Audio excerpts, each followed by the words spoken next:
yan, oh. Ito, madaling gawin lang to. Konting halo lang yan, masarap na. Sigurado ka ba?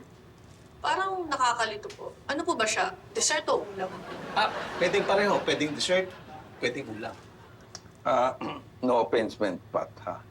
Medyo hindi ako kampante dyan, Ma'am Else. Baka mamaya pagtawanan tayo ng mga customer. O baka mamaya may magreklamo pa. Mar, bakit naman tayo pagtatawanan? Hindi nyo pang natitikman eh. Masarap nga to. Teka nga, kung yung problema ng halo-halo natin, madalas tayong nagkukulang dun sa special ube ice cream, di yun muna solusyonan natin. Tama si Ma'am Else. So ayaw nyo? Siguro hindi muna sa ngayon. O sige, bahala kayo. Sir Patrick, pwede ko bang tikman? Titikman mo? Bakit naman? Hindi naman lason yan. Sige, Vanessa, tikman mo.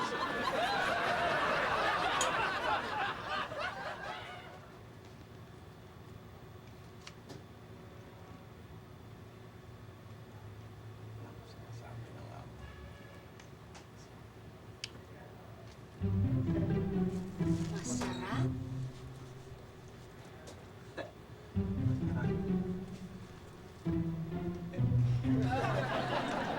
Tirang mo.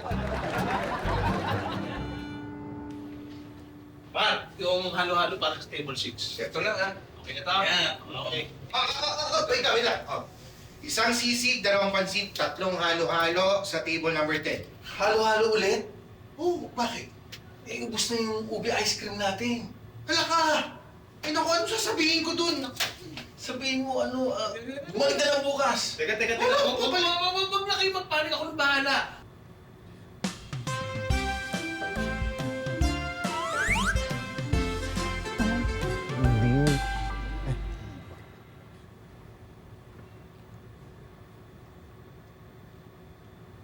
Ano to?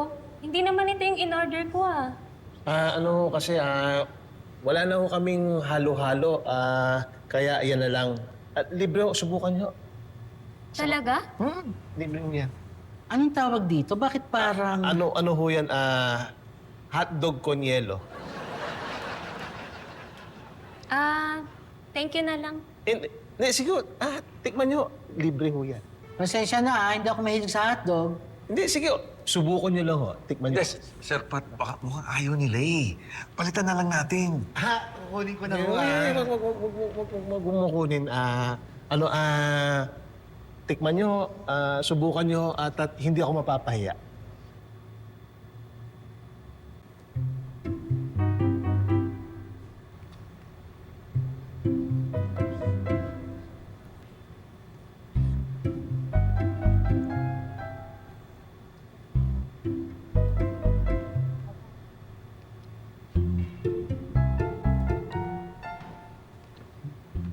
Masarap siya.